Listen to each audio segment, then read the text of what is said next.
बिस्मिल्लाहिर्रहमानिर्रहीम। अस्सलाम वालेकुम स्टूडेंट्स। सेकेंड ईयर फिजिक्स का फर्स्ट चैप्टर जो है चैप्टर नंबर 12 ये हम स्टार्ट करेंगे इलेक्ट्रोस्टैटिक्स। इस चैप्टर का नाम है इलेक्ट्रोस्टैटिक्स। तो इलेक्ट्रोस्टैटिक्स क्या होता है तो इसके बारे में मैं आपको बताऊंगी। इलेक्ट्रोस्टैटिक्स, इलेक्ट्रो मीन्स चार्जेस और स्टैटिक्स मीन एट रेस्ट। तो यहाँ इलेक्ट्रोस्टैटिक्स में जब चार्जेस रेस्ट में होते हैं तो उनके बिहेवियर की स्टडी को इलेक्ट्रोस्टैटिक्स कहते हैं। इसकी डेफिनेशन है electrostatics is the study of electric charges at rest under the action of electric force is known as electrostatics. अब ये under the action of electric force क्या होती है तो electric force is the force which holds the positive and negative charges. Electric force जो है positive और negative charges को होल्ड करती है। आप लोगों ने छोटी क्लासों में जब एटम का स्ट्रक्चर पढ़ा है तो आप लोगों को पता है कि एटम जो है उसके अंदर न्यूक्लियस होता है जिसमें पॉजिटिव चार्जेस होते हैं और बाहर जो है इसके गिर्द न्यूक्लियस के गिर्द जो है रिवॉल्व कर रहे होते हैं इलेक्ट्रॉन्स। तो ये इलेक्ट्रॉन और पॉजिटिव चार्जेस ये जो आपस में जो है एटम में एटम के साथ मौजूद हैं, एटम के अंदर मौजूद हैं, ये इलेक्ट्रिक फोर्स की वजह से मौजूद हैं। तो positive and negative charges make up atoms and molecules. इन पॉजिटिव और नेगेटिव चार्जेस से मिलके एटम बना है। Our body is composed of atoms and molecules. अब हमारा बॉडी जो है ये भी एटम्स और मॉलिक्यूल से मिलके बना है। इसका मतलब ये है कि हमारा अपना वजूद, क्योंकि एटम्स जो है एटम और मॉलिक्यूल जो हैं ये इलेक्ट्रिक फोर्स की वजह से कायम दायम है। इसका मतलब ये है कि हमारा अपना वजूद जो है ये भी इलेक्ट्रिक फोर्स का मरहून मिन्नत है। फर्स्ट टॉपिक हमारे पास है coulomb's law. Coulomb's law study करने से पहले दो पॉइंट्स जो हैं वो हमें जहन में रखने होंगे। कौन कौन से दो पॉइंट्स हैं? पहला पॉइंट है there are two types of charges, positive and negative. अब हमें ये पता है कि इलेक्ट्रॉन जो है उस पर नेगेटिव चार्ज होता है और प्रोटॉन पे जो है वो पॉजिटिव चार्ज होता है।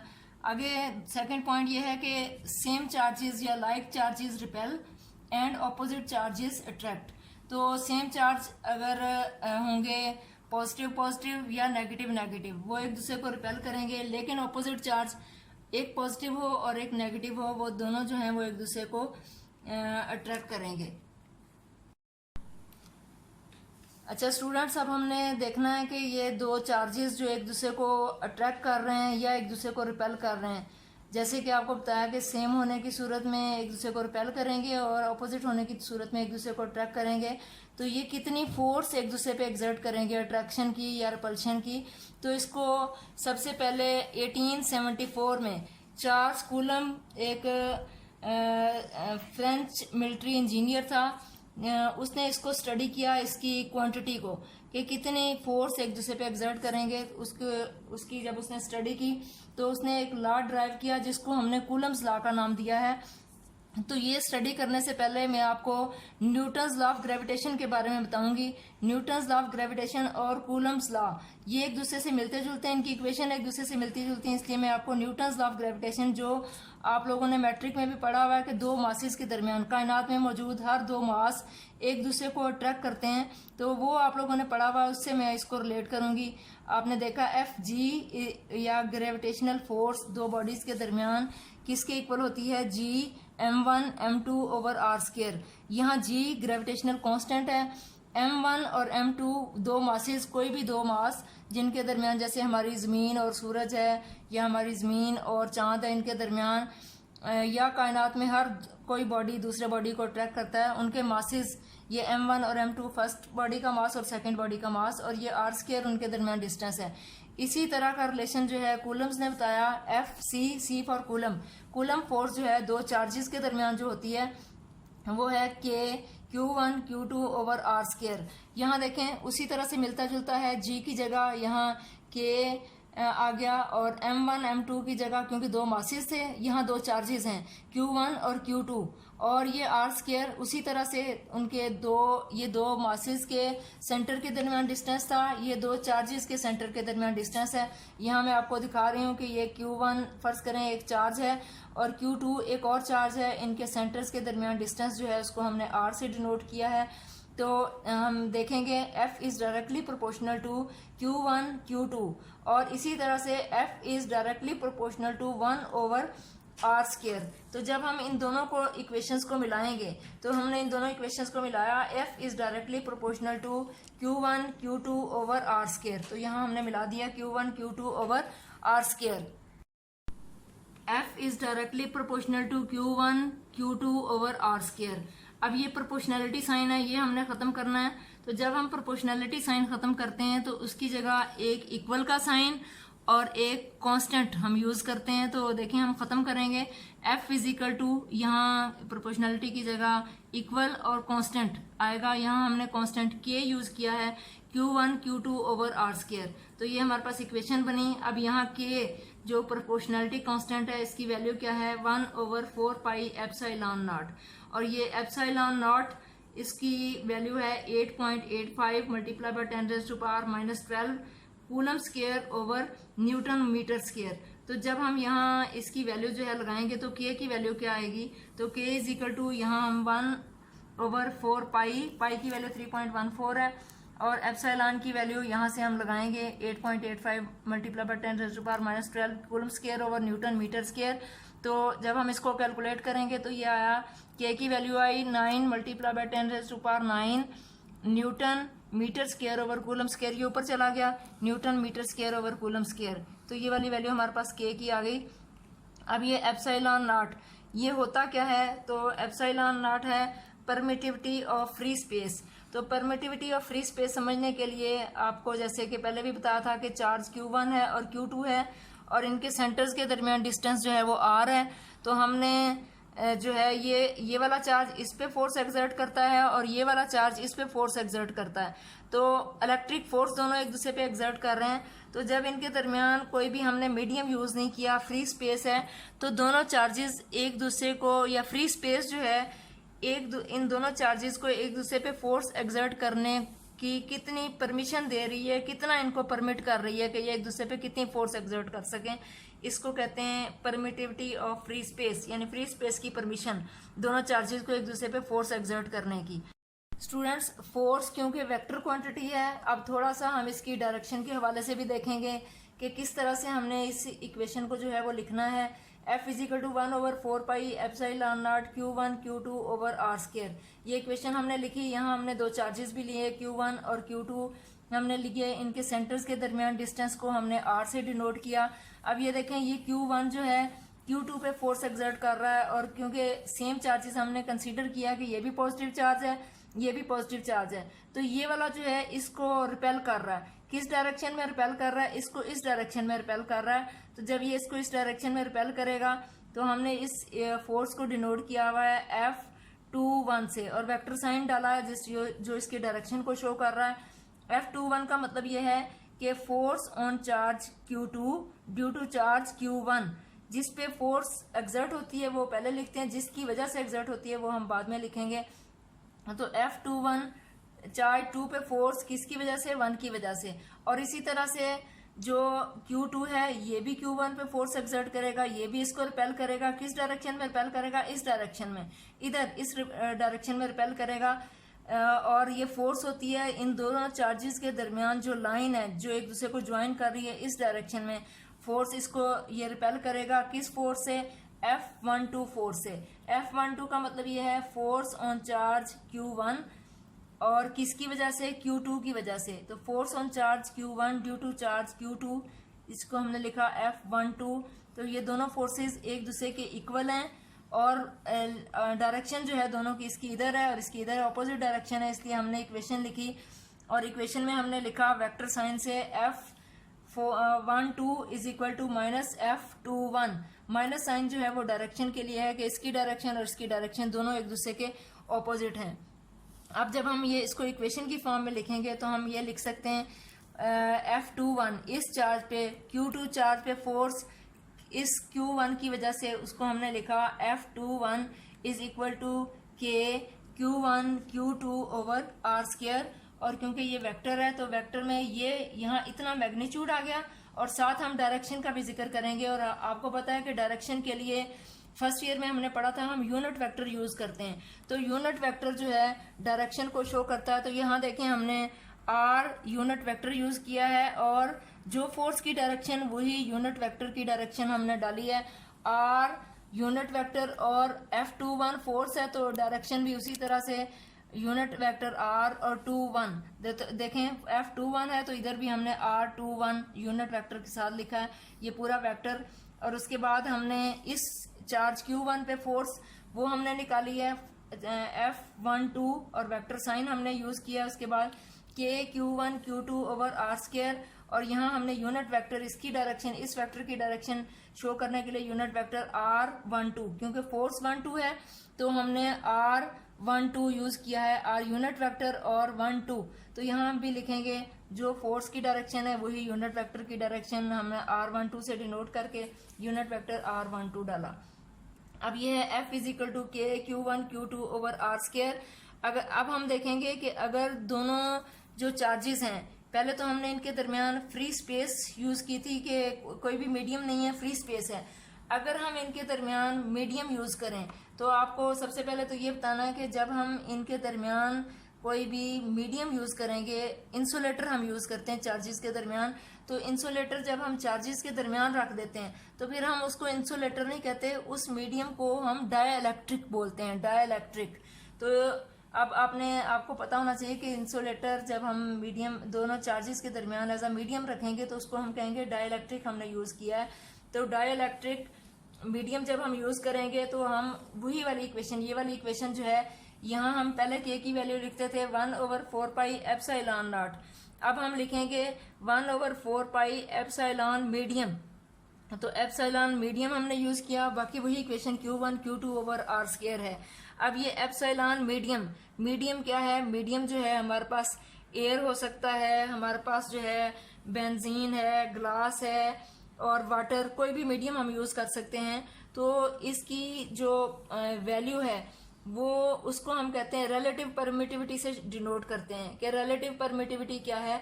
तो रिलेटिव परमिटिविटी जो है रेशो है किसकी एप्सिलॉन मीडियम और एप्सिलॉन नॉट इसकी रेशो को हम कहते हैं रिलेटिव परमिटिविटी। तो यहाँ हम देखेंगे कि रिलेटिव परमिटिविटी की वैल्यू कैसे निकली।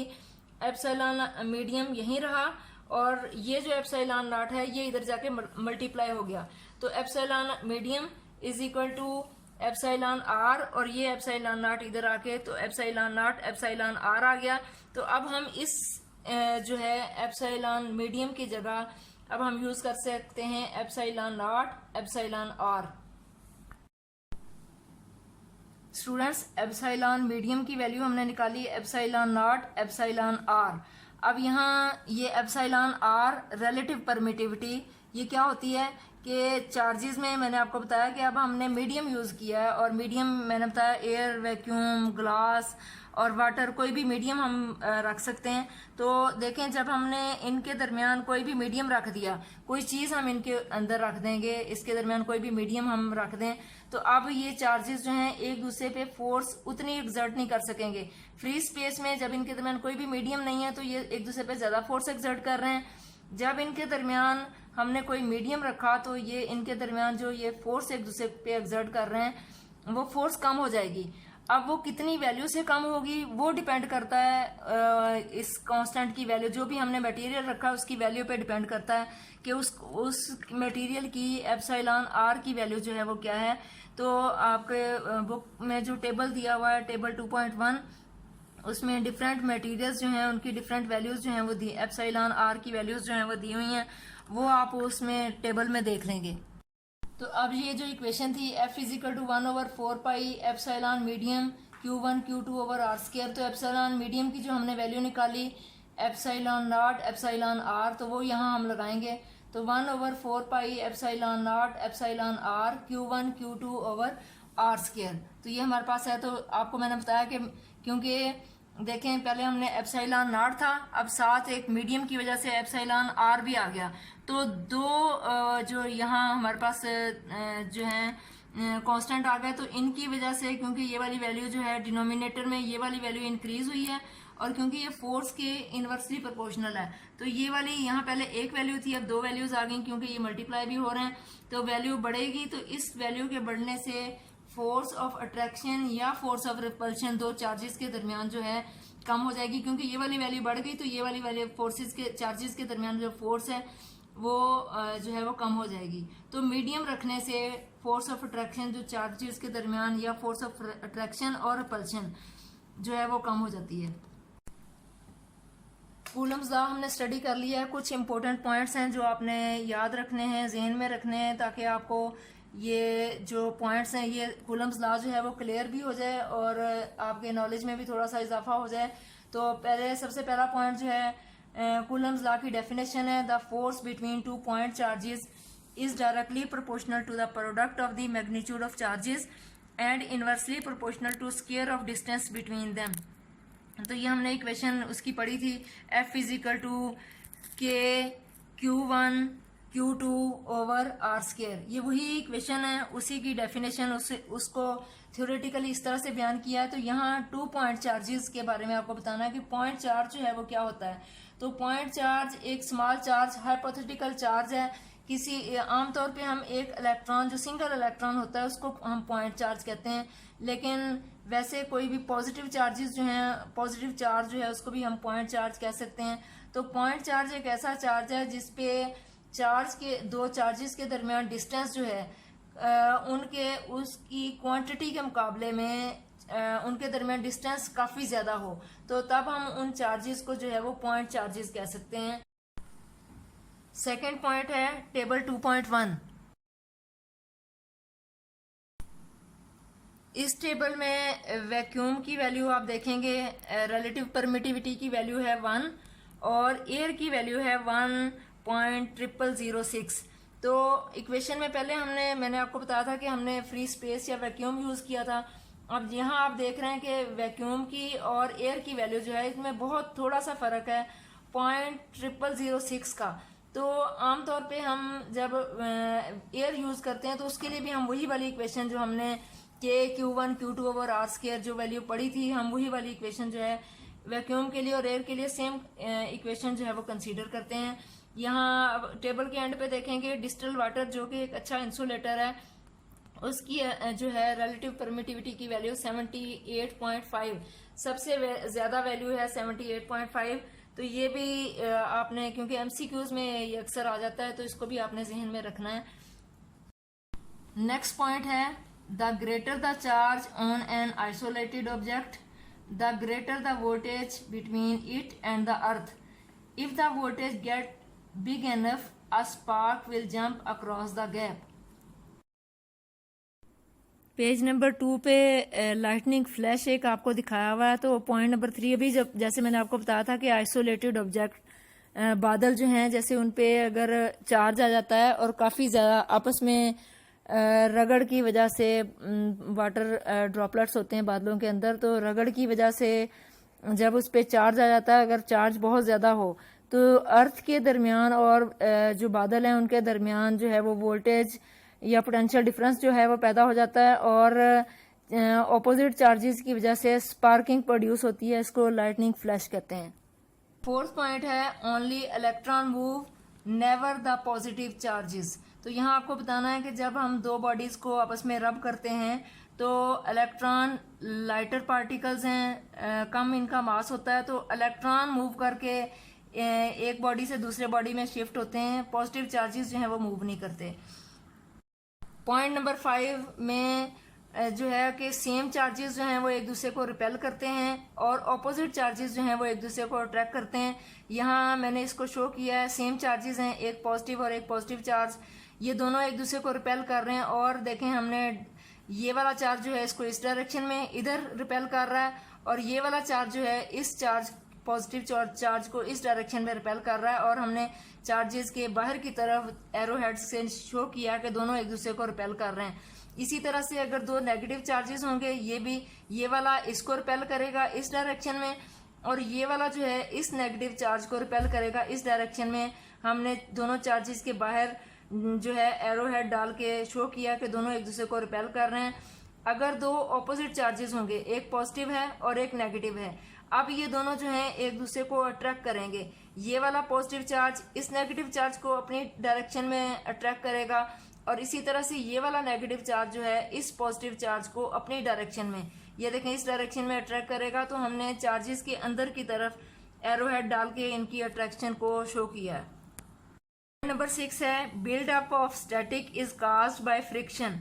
तो चार्जेस जो किसी भी बॉडी पे चार्ज आ जाता है, पॉजिटिव चार्ज आ जाता है या नेगेटिव चार्ज आ जाता है, तो ये किस वजह से आता है? आपस में जब दो बॉडीज को रब किया जाता है और फ्रिक्शन प्रोड्यूस होती है तो तब किसी भी बॉडी पे चार्ज आ जाता है। यहाँ मैंने एक पॉलीथीन रॉड आपको दिखाई है और एक ये डस्टर, ये वाला जो है एक डस्टर लिया हुआ है। तो इन दोनों को जब हम आपस में रब करेंगे तो रब करने की वजह से ये जो डस्टर है इसमें से नेगेटिव चार्जेस, ये देखें, मूव करके एरो हेड से शो किया हुआ कि इसके नेगेटिव चार्जेस निकल गए और इस पॉलीथीन रॉड पे आ गए। तो ये देखें पॉलीथीन रॉड जो है नेगेटिवली चार्ज हो गई और क्योंकि इस डस्टर में से नेगेटिव चार्जेस निकल गए तो अब इस पे कौन सा चार्ज रह गया? बाकी पॉजिटिव। तो ये पॉजिटिवली चार्ज हो गया और ये नेगेटिवली चार्ज हो गया। इसी तरह से एसीटेट रॉड है और एक डस्टर है।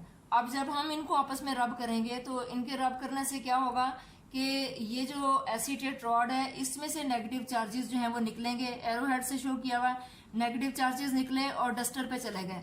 तो अब क्योंकि इस पे इलेक्ट्रॉन्स इसमें से निकल गए हैं तो इस पे पॉजिटिव चार्ज आ गया और ये जो डस्टर है जिसके ऊपर इलेक्ट्रॉन मूव करके चले गए हैं तो इस पे अब नेगेटिव चार्ज आ गया। लास्ट पॉइंट है पॉइंट नंबर 7, जिसमें आपको बताना है कि के और एप्सिलॉन नॉट, इनके दोनों के यूनिट्स एक दूसरे के ऑपोजिट होते हैं। कैसे? F इजिकल टू के Q1 Q2 over are square. तो जब हम यहाँ के की वैल्यू जो है हम निकालेंगे, के किसके इक्वल आ गया? F, और ये आर स्केयर यहाँ जाके मल्टीप्लाई हो गया F आर स्केयर, और ये क्योंकि के साथ मल्टीप्लाई हो रहे थे Q1 Q2 तो यहाँ डिवीजन में चले जाएंगे तो F are square over Q1 Q2। तो हम देखते हैं फोर्स के यूनिट्स होते हैं न्यूटन, ये आर डिस्टेंस है, इसके यूनिट्स मीटर स्क्वायर, और ये Q1 और Q2 कूलम और कूलम, तो कूलम स्क्वायर। तो के यूनिट्स बने newton metre square over coulomb square. अगर हम एप्सिलॉन के यूनिट्स देखें एप्सिलॉन नॉट के, तो हमें पता है कि के है 1/4 पाई एप्सिलॉन नॉट। तो यहाँ देखने में ही आपको लग रहा है कि के और एप्सिलॉन नॉट दोनों क्योंकि एक दूसरे के इनवर्स में आ रहे हैं, इनवर्सली प्रोपोर्शनल इस तरह से इनका वो आ रहा है, तो इस वजह से के जो यूनिट्स होंगे और एप्सिलॉन नॉट के यूनिट्स होंगे वो एक दूसरे के ऑपोजिट होंगे। अब अभी हम देखेंगे के यूनिट्स जो हमने निकाले थे newton metre square over coulomb square, तो यहाँ मैंने लिख दिया newton metre square over coulomb square, और ये है 1/4 पाई एप्सिलॉन नॉट। तो अब हम क्रॉस मल्टीप्लाई करेंगे, एप्सिलॉन नॉट को इधर लेके जाएंगे। जब हम एप्सिलॉन नॉट को इधर लेके गए तो ये हमारा जो है वो इधर शिफ्ट हो जाएगा, ये कूलम स्क्वायर यहाँ चला गया और न्यूटन मीटर स्क्वायर यहाँ नीचे आ गया, न्यूटन मीटर स्क्वायर। तो ये तो कांस्टेंट वैल्यू है 1/4 पाई। तो अब हम जब इसके यूनिट्स देखेंगे एप्सिलॉन नॉट के, तो आप देखें coulomb square over newton metre square. तो के यूनिट से newton metre square over coulomb square, और एप्सिलॉन नॉट के यूनिट्स आए coulomb square over newton metre square. तो जो टेक्स्ट बुक है उसमें बाज बुक्स में इनके सेम यूनिट्स लिखे हुए हैं के और एप्सिलॉन नॉट के, तो आपको पता होना चाहिए कि इन दोनों के यूनिट्स जो हैं एक दूसरे का रिवर्स हैं। तो इस तरह से हमारा कूलम्स लॉ जो है वो टॉपिक कंप्लीट हो गया। स्टूडेंट्स, आपको इसमें इस टॉपिक में किसी भी किस्म की कोई कंफ्यूजन हो तो आप जो है वो कमेंट्स में लिख के मेरे से पूछ सकते हैं, मैं आपको इसका रिप्लाई दूंगी।